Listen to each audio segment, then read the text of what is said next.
Hello, all you humans out there in the wider world and in Cardano. My name is Sim, and welcome to my experiment. This is an experiment in transparency. I look out from the bunker at the craziness going on in the world, especially the craziness going on in Cardano and its governance, and try to provide some kind of transparency, some kind of access into that. That was the thinking. As you will notice from the quality of my microphone and the horrible atrocities of editing that you are about to see, this is a very rough thing. I do not have time to edit things together, do not have time in the bunker to worry about bells and whistles. So this is going to be raw, but the focus should be on its utility. It is trying to be a Cliff Note version, a condensed version of all of these meetings. Today we're going to be talking about a Catalyst Circle meeting. The onboarding for version 3 that happened on February 17th. There are tons of meetings in Cardano and its governance. There are town halls that are long. There are even longer after town halls. There are Catalyst Swarm sessions. There are Catalyst Circle sessions. This meeting in particular that we're looking at today was darn close to 2 hours long. The theory behind this channel and this experiment is that nobody has time for that. So I'm going to try to take some of the pain away, go through the thing, snapshot out some juicy little bits that I will play for you and kind of give you a summary of what happened at the original timestamp in the original video. So that's the theory. Don't know how consistent I'm going to be with this. I am almost positive it's going to be a disaster, but whatever. Let's try it out. So in this meeting, you have present the new Catalyst Circle version 3 members. There are 5 of those that each represent a section of the community. You have Dimitri that represents the general ADA holder. You have Joey that represents toolmakers and maintainers. You have Mercy who represents funded proposers, although I believe in this meeting she is represented by a lady named Amelia. You have Rise that is representing the stake pool operators. Nadia that represents the CAs, the community advisors. And you have Bullish Dumplin, who is representing the Cardano Foundation, the CF. She does so as a, what do you call it? I forget what the term is. She represents Cardano Foundation. And you also have Harris, who is representing IOG or IOHK. Ambassador. Bullish Dumping is an ambassador. That's the word. So this meeting starts off like most that you would expect. Everybody introduces themselves, goes around the table, who they are, where they're from, what their deal is, and then Nori introduces the purpose of the meeting. The purpose of this meeting is to onboard and familiarize these new Catalyst Circle version 3 reps with what they're doing there, what their job is, give them a little history of where the circle has come, and introduce them to the tools that they're going to be using to communicate and collaborate with each other and with the community, and just kind of get them oriented towards what's going on. A couple of the first main topics that come up after this introduction phase happens about 16 minutes or so into the video. They start discussing the funding that has been given to Circle from previous proposals for sustaining it and just doing their business and doing their jobs. And they also bring up the issue of the time frame. Previous circles have walked in step with the funding rounds about a quarterly basis. And the idea comes up in this section of the video about extending their term to be longer, because the idea is that they lose momentum, and just as they're getting the momentum, they do not have the ability to continue on, and it segments it up too much. In the last circle, we really started to click after a few sessions together. And, that was part of the impetus to try to extend the actual time frame that we worked together. So 3 months was really just not enough. As soon as we started clicking on all cylinders, then it was like, okay, now we got to wind it down. So that's kind of why we want to spend a little bit more time working together. There was certainly a lot of urgency in the very beginning to insert proposals. And so in the very onset, to get proper funding for our team and the ideas to facilitate the circle, that has been driven by proposals so far. There isn't a specific amount set aside currently for running circle. It's all proposal driven and has to be voted in. So there has been this need to get to proposals super fast right at the onset. So having this kind of orientation is going to be really helpful. So a couple of things are being discussed at this point. You have the funding, because they need funds to do their job. You also have the time frame that's being addressed, taking it from something that was more like 3 months in lockstep with the funding to 6 months. And then you have this concept popping up of exactly how much decision-making ability does Circle have. And I'll just play a little clip right here that kind of touches on all of that. Where we are, we certainly can influence, how that cycle is, the timeframes for things, the phases, and ultimately, while we have been this sort of sensing function, we will be sort of changing a bit into helping to make some decisions on Catalyst specifically.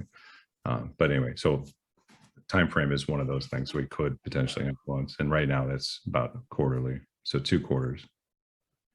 Just to reiterate what Harris was saying, I just have to stress is that you're in control here.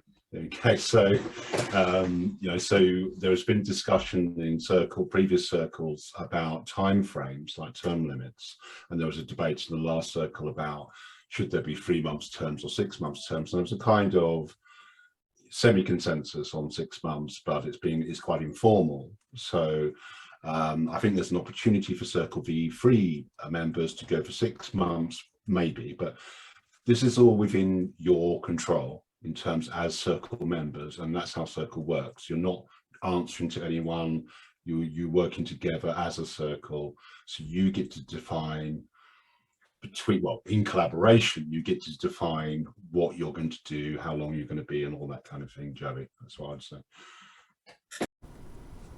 So a little bit after this, about the 27-minute mark, they start a question and answer session where the current Circle reps are asking questions of the veterans, both the admin team and as previous Circle members, just asking questions.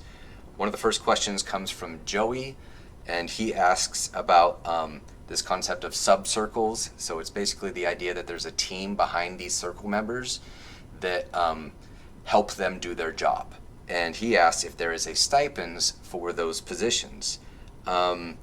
It's basically the answer kind of comes out eventually that no, there's no set stipend, although there is $7,000 that goes to each Circle member, and that potentially that fund could be used to that end. The next question comes from Harris, who asks a very specific question about did we get funded for accounting roles with the last funding. And I'm going to play this because the question itself gets answered, but then Nori also breaks down the different dollar values that have happened in the previous proposal, which was funded. Yeah, Nori, I just kind of wanted to follow up now that we have more budgets and things like that. Were we successful in finding an accounting role and Yes. filling that? Okay. Yeah, so we now have 3 people on the Treasury team, Andre, Miroslav, and Chris, and they were funded as well for the Catalyst Circle Treasury Management. So they're creating accounting and tracking systems, and they'll be collecting payout wallet addresses, and they're controlling the funds themselves that we've received. So the $37,500 for the Catalyst Circle funding mechanism, sustaining the Circle was $6,000. Admin team scope expansion was $15,000. The Treasury management team got $11,400 for the 3 of them, and the Catalyst Circle mentorship got $10,000. So the previous V1 and V2 Circle members are now being incentivized to hang out and mentor the next cohort. So for V1, it'll be retroactive. For V2, it'll be for mentoring your V3 counterparts. So those were the total proposals within the circle that were funded, which is amazing that 5 separate proposals got funded by the community. So after that, Dimitri brings up a question and asks how the payout works for Circle members, and the answer is given to him that it is paid out in ADA based on a US dollar value that's locked in at a certain time, that they're paid out towards the end of their term. And so obviously that would fluctuate based on exchange rates, as we all know, to the good or to the negative, right?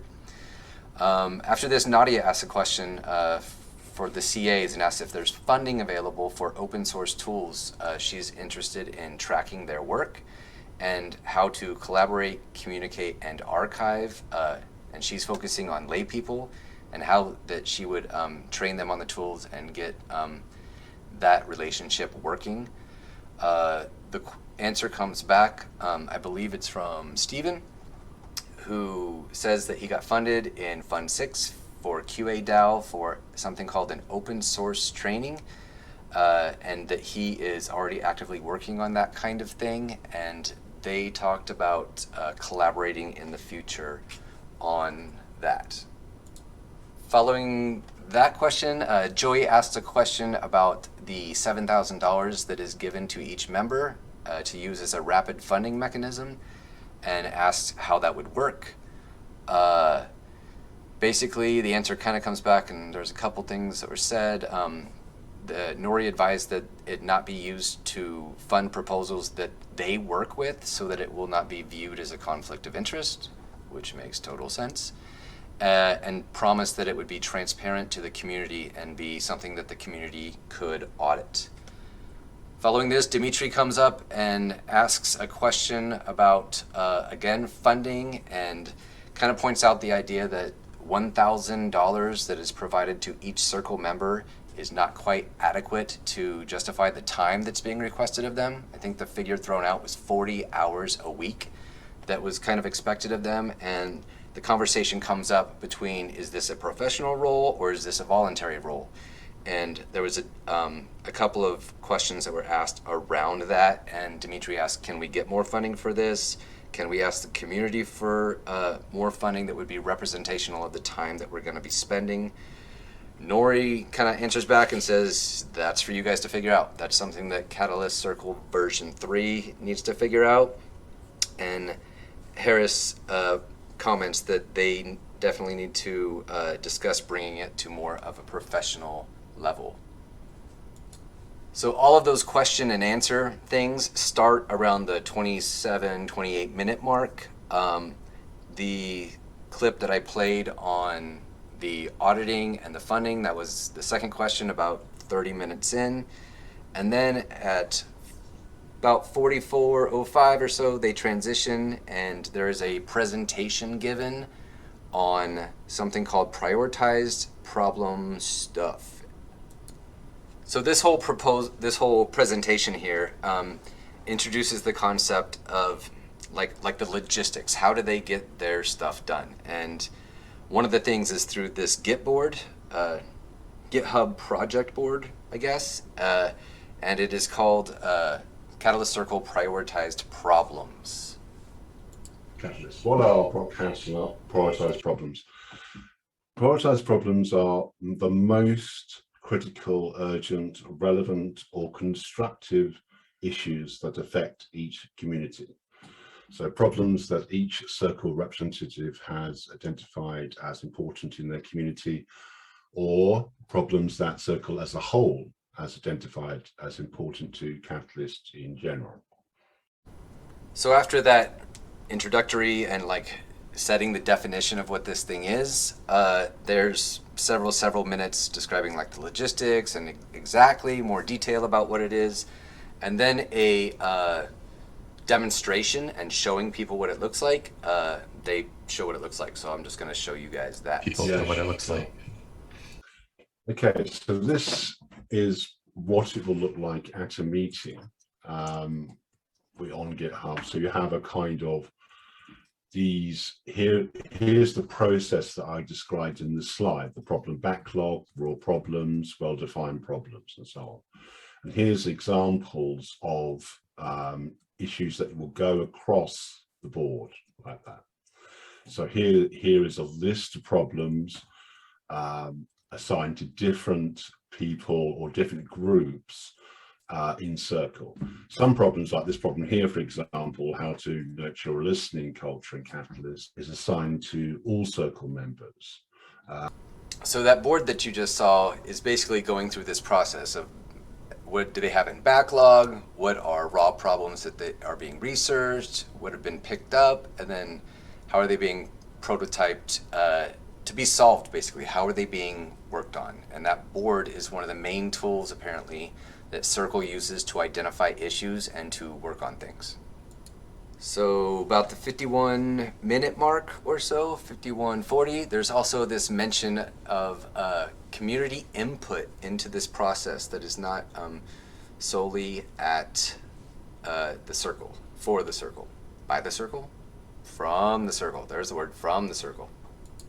I would say recently, in the past 4 months, 3 or 4 months, there was the prioritized problems board, which I'll show you in a minute, was migrated from a Trello board to a GitHub project board, and that was partly for accessibility for the community. This allows anyone in the community to comment on any prioritized problem and for any Circle data to be open source. And then another thing that happened since January, because there was an impetus, because it became open source, for the community to raise their own issues. So any member of the community can now raise what's called a community issue on the Circle project board, but a community issue is not a prioritized problem. It's at the discretion of Circle to review and assess those issues if you want to, or how you want to deal with that is up to Circle version 3. So after this discussion on this prioritized problem board that they have, and this whole thing with the community issue stuff, then comes up a question from Nadia, who basically is, if I'm getting her right, is basically like, how does this board fit into everything else? And I'll just play a clip from her. Fine, but here's my question. Should our groups be coming to those places as like the hub of discussion and thinking about it and contribute there rather than having other places? Do you think that also works for the group, or is it more a tool for the Circle? Well, historically, different stakeholders, by stakeholders, I mean different representatives, have managed it in different ways, okay? So, for example, the CA group used to be quite tightly knit, so quite a small group. It's expanded out quite a lot. So an answer is given there from Stephen, but I'm going to play an answer that JP later hops on and again from the admin team, he answers, and I'm going to play this one because I find it a lot more succinct and basically what the conclusion of this question was. Yeah, so I was just going to, sorry, in response to your question, Nadia, I think a good way maybe to reframe it is that you would be coming to the Circle meetings. These have been identified. Then in the after town halls, you could easily take one or a couple of these problems and say, here's what's on the board as your Circle rep. We need community input. You gain that, and then you come back to the Circle and say, okay, this is what we found, this is what we heard. And then it's that iterative process. It's not necessarily bringing all the CAs to you. It's you taking the information to the CAs, conversing with them in that community, what it looks like, and then relaying that back to the Circle to move it down the board. So just a different reframe on that information flow. That's very helpful. Thank you. And so after this bit of the meeting, at about an hour and 4 minutes, 20 seconds, they introduce the agenda template. Apparently there's an agenda that they use to work out the logistics for all the meetings where members add items and whatnot. At about an hour and 10 minutes, a gentleman, I believe his name is Peter, brings up how they prepare slides. So the logistics of getting slides. Each individual Catalyst Circle member has a place to put slides in the town hall, and it's presented as a very good place for the Circle to present an outward-facing avenue, at least to the people that end up showing up to the town hall. And then at an hour and 14 minutes, 15 seconds or so, Nori shares a detailed spreadsheet for setting up a meeting. They're trying to organize when they're going to meet again. They click boxes, say what works for them and what doesn't. The Catalyst Circle meetings are scheduled for about 2 hours, so they try to work out that 2-hour window. At an hour and 18 minutes or so, they're told to get a GitHub account. They're going to absolutely need that because that's what that board is on, to get a Slack, get into Slack, and then just to share their socials for this transparency, outward-facing communication aspect. An hour and 20 minutes, 40 seconds or so, they ask the admin team, hey, did we miss anything? JP talks about the QA DAO, how they handle the transcript, the entire transcript for the entire meeting, writing down everything that's said. And Harris talks about how version 2 needs to align with the current version 3 people, and that some upcoming meeting on Tuesday, they're going to have breakout rooms for them to talk to their counterparts and to do that. And then at an hour and 25 minutes, 11 seconds, there's an interesting clip I want to play about apparently a Catalyst Circle website that they have. Harris, your hand's up. Yeah, I think through the course of V2, we ended up setting up a website for catalystcircle.io. And I don't know who is actually managing that, but it also may be an additional tool for our members to utilize or post information or contact information as an outreach piece, in addition to the QA DAO. Yes. And we do have a website. Stephen has set it up. I've been helping a little bit, and it is available. It's on GitHub, and it's currently very underutilized. There's just some very basic information, but I do agree. It could be a place where we enable blogging or other functional things that you want to use it for. Yeah. So after that, about an hour, 27 minutes, 40 seconds, a gentleman named Felix comes up. I believe he was a previous Circle rep, and ends up circling back to the idea of there's a $7,000 available for rapid funding, and that's important. There needs to be money and proposals necessary to do their jobs. Hour and 33 minutes, a question comes up. I think it was from, I thought it was Nadia. How do you communicate? Basically, the idea was with limited bandwidth, like, what do we do? And again, the idea circled back to, you need a team. You need people behind you to help you do this kind of stuff. Just get a network together. Hour 39 or so, 15 seconds, Amelia asks about, again, what is this thing? Is it kind of like a board of directors? And they kind of re-emphasize the whole purpose of Catalyst, that it's more of a collaborative group where they work and they're going to have decision-making capabilities. They start wrapping up, basically. They end up wrapping things up, winding down. Dumpling talks about how she has a unique position in the CF because it's, who does she represent? There's a little thing around that. And then she ends up summarizing kind of like, okay, here's the homework. Here's what we have to do. And I thought it was pretty succinct, so I will play that. Great. Do you mind if I do a callback of actionable items before we leave, just so we're all more clarified? Sure. Right. So we're going to create GitHub accounts because I suppose we're going to be working on that quite a lot in terms of proposed improvements and changes. We're going to have email addresses ready to be shared with you because that's what we're going to use also to communicate with the community. We're going to fill out our availabilities for our meetings. We're going to also prepare for town hall on a weekly basis, even though our meetings are bi-weekly basis. Is that correct? That is correct.